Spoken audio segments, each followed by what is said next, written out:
I'm not chasing you down the street. I'm sitting here trying to get an answer. Put you on the board. You can sit in there You're not going to for answer. Penn State. The problem in the locker room is constant media guys like myself, these guys that probably never stepped on a high-level football field, basketball court ever in their life, are coming into these post games, shoving microphones in these guys' faces.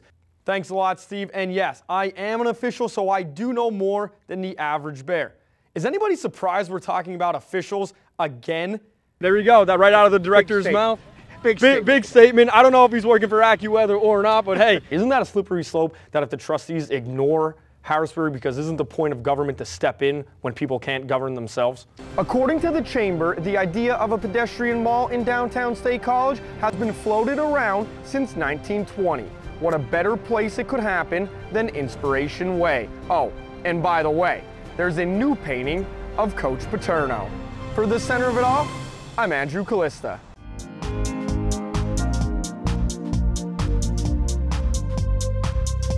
They have everything here. They have great food, they have great entertainment for the kids, and talk about the arts and crafts. Everything is made in Pennsylvania. All the vendors, native Pennsylvanians, from great knives to toiletries to amazing signage and wood crafts. You have to come and check this out. It's from today until Sunday. Andrew Kalista for WHVL TV in Boalsburg.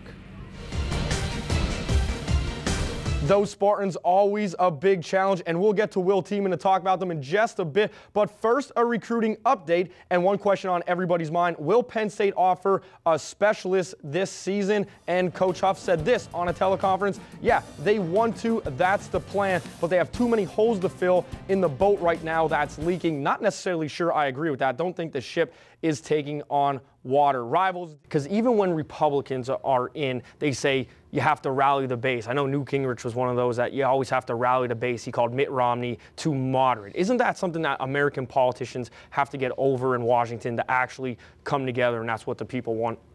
Well, I think, yes, but from the standpoint of, I think you have to define what the base should be.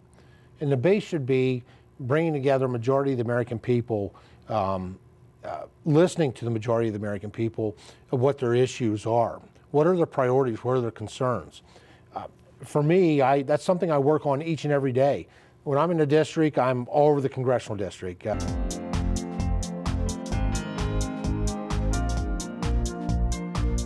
Welcome back to the center of it all. With today's top story, I'm joined by Andrew Kalista, who's got the story of an antique car in Center Hall that's driving everybody from Fast and Loud to the ABC Nightly News nuts. Yeah, it's the incredible story of the Larry Brown estate. And like the phoenix rose from the ashes, so does a '69 Shelby GT500 rise from under 40 years of dust. The incredible story of American muscle unearthed right here in Center Hall.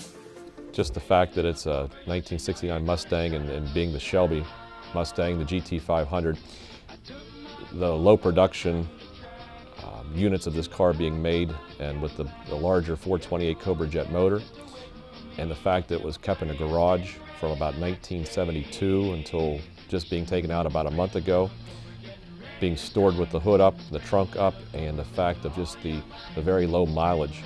And there's been a craze in the last number of years about garage finds and barn finds and rare cars being just unearthed. And this is one here that was local in central Pennsylvania that was unearthed, and that's what makes it so special and why everyone's so excited about the upcoming auction of the car. Excited may be an understatement, as people nationwide can't wait for April 25th. If you Google GT500, 8,500 miles now, there's just pages of articles people have done about the car, which led to Yahoo picking up the car, led to Fox News picking up the car on their website, to the fact of them putting it on their TV show, to ABC News, and it's just been an unbelievable amount of people. It crashed our website. 12 million attempts to get on our website to click the link to actually check this car out, which to me is mind-boggling. From being found in Center Hall to having Ron's mom and friends aiding during the entire process. It's very exciting for us. It's a big undertaking, but it is exciting, and it's nice that it is local and the folks trust us to take care of selling it for them. It's nice for the folks of Center Hall and Center County that have been so excited about the car and read about the car, and they'll have a chance to see the car be sold, and they'll have a chance to witness it and be there, whereas if it was taken somewhere else, it loses its luster. And I've always felt that way about auctions. I like to sell things on site, where they came from, so people can see where it came from. To be this special of a car, it takes a one-of-a-kind owner. He was an iron worker, and he worked on tall steel structures and I-beams, and license plates LB for Larry Brown 772, which was the local iron workers union number. So that was what the license plate of the car is, LB 772, for those reasons. And he actually took tin snips and trimmed the sides of the license plate down because the license plate was wide enough that it was starting to just scratch the sides a little bit, and he didn't like that, so he actually tin snipped it down. But he took very good care of his things, and he bought a lot of man's toys and enjoyed them, but just didn't put a lot of miles or hours on them. An amazing find is bound to have doubters, but the boys from Center Hall have a message for them. To every 10 people that are interested in the car, 9 people have either something detrimental to say or don't believe it, to the one person that actually understands it. And yes, under the hood it has the wax crayon marks when it was come through the factory. It has the original tags still on the engine, on the firewall that are supposed to be there. And the accelerator, if you look at the accelerator, the little abrasion, little nipples that would be on there from the factory, they're all still intact. There's just no wear. There's no wear in the seats. And yeah, the miles are just right, and the documentation's there, and everything. That's what makes the car exciting. Everything's the way it's supposed to be. I'll tell you what's not supposed to be: a bloodline of a car that would make any Westminster breeder green with envy. We have the original title for the car.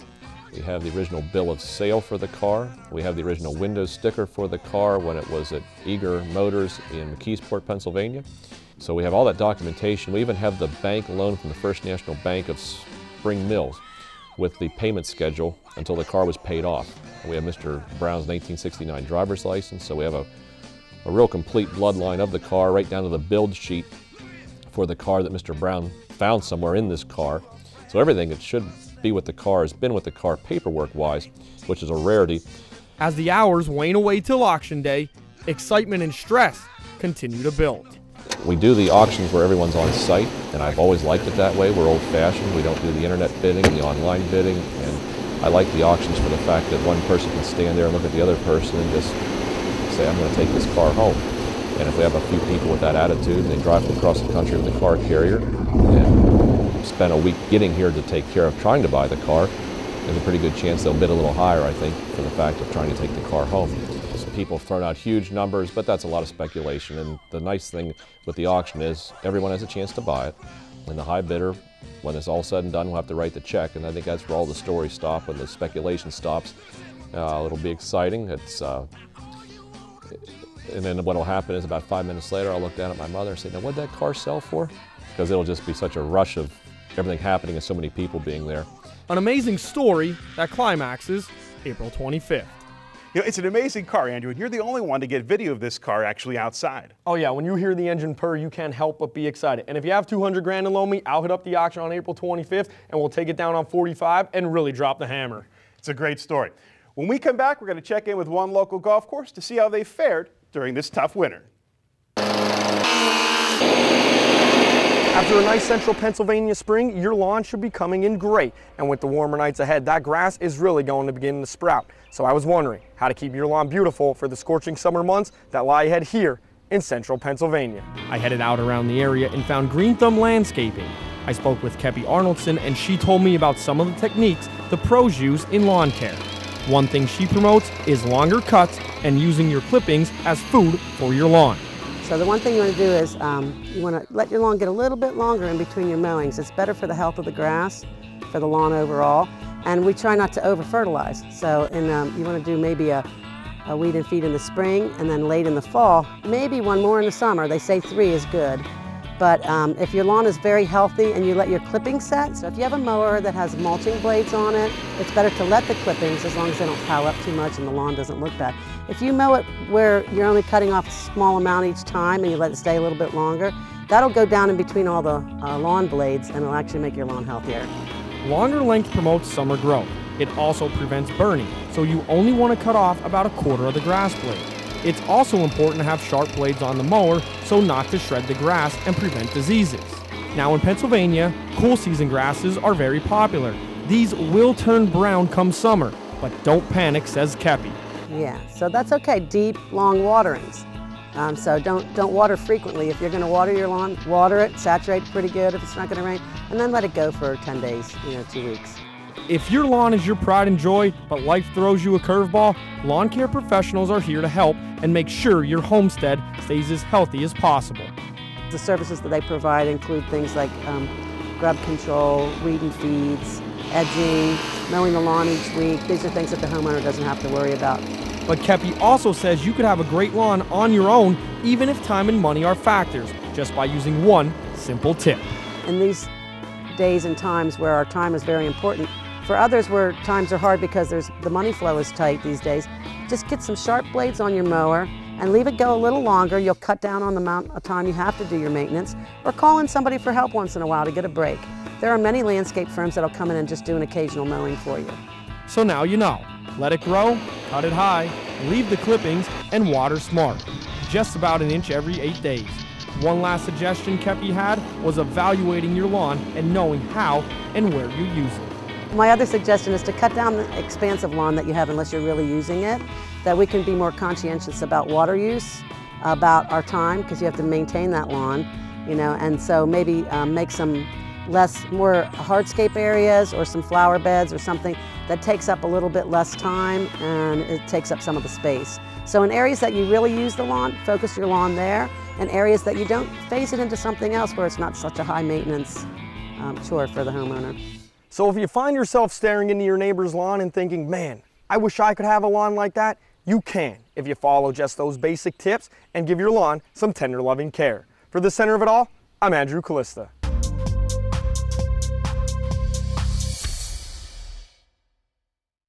In a few hours, Penn State takes on UCF. So, how did the Lions get to Ireland? Wednesday, 12:45, Coach Franklin meets with us at Beaver Stadium. An hour of chit-chat, head over to Losh for practice at 4:30. Team dinner, load up, wait for Steve Jones because he's always late, and bus 99 miles to Harrisburg. Load up the 747 for a 3,244-mile flight in 6 hours and 21 minutes. Oh, I almost forgot, avoid the volcano. Land in Dublin around 5 a.m. Customs is a huge deal. I mean, you think about all the equipment that we're going to have to take over there. Really? Customs? In the U.S., you could just walk right across the border. I kid. No, but seriously, now it's time to relax for the team, right? Wrong. Everybody keeps talking about, wow, what a great cultural experience for the players, but you know, it's not like we're going to be touring the countryside. You know, we got a tight schedule. Head to Croke Park for lunch. Meetings, then practice at UCD at 4 p.m. Lights out late that night. Thursday, meetings and an early afternoon practice, then dinner at the Guinness Storehouse. That sounds great. Friday, morning walkthrough, sightseeing in the afternoon, pep rally, meetings, bed checks. 9 a.m. wake-up call. Head to Croke for 11. Kickoff at 1:30 local time. Penn State wins 23-17.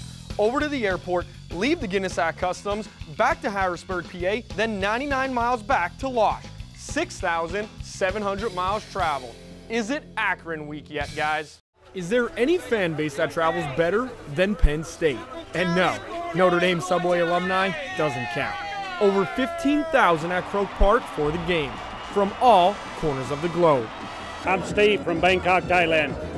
I'm Tom from Perth, Western Australia. I'm Dave from Houston, Texas. Well, Penn State victory would definitely be the best part, but really just catching up with old friends and making new friends. That's what it's all about. What a time they had. From Waterford to the Cliffs of Moher, Lion fans were everywhere. Dublin was rocking for the pep rally Friday, and Penn Staters rocked the pubs in the morning. Did you know Dublin has a castle? And for fans, Sam Ficken is king. Aren't you glad he had a business class seat on the flight over? And to cap my week off, I departed from gate 409. Thanks a lot, Steve. And yes, I am an official, so I do know more than the average bear. Is anybody surprised we're talking about officials again? I mean, this is the Big Ten, and we all know, yes, they do suck. Let's start with the basics. Replay officials use the feed from TV. So the Big Ten says only the overhead view was available.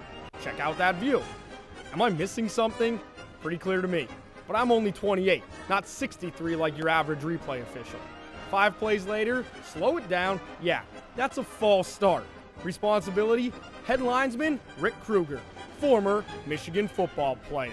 Ohio State's 49-yard field goal, 1,000, 2,000. Get the picture? 4 seconds later, no flag. That's egregious. Responsibility, Scott Buchanan, back judge from Massillon, Ohio. The Big Ten, no comment on discipline, even though he was previously suspended in 2002. Forget this, not reffing to Big Ten standards. Hey, we didn't even get into the interference calls, spotting of the ball, timing issues, not once, but twice. Right, Coach? I know you guys would love for me to give you a sound bite that not only would sell papers for you guys, but also would give me a big fine. I'm not going to do it. And I'm going to focus on the things that I can control, which is our players and our coaches and our program and loving these kids and coaching them and putting them in a position to be successful. Oh well, worth a shot in postgame. In all, I submitted 5 plays and 10 questions to the conference office. They answered 1. Incomplete, of course, and you guessed it, hashtag no comment on the others. And won't make any disciplinary actions public. But hey, this is Chicago we're talking about. And just another Saturday in the Big Ten for Penn State. Right, Husker Tom? 6 points. Nittany Lions. Don't worry, Steve. You won't get fined for this. I thought that was. How you really feel, Andrew? I'm concerned it's sugar-coated. Yeah. All right, let's get to the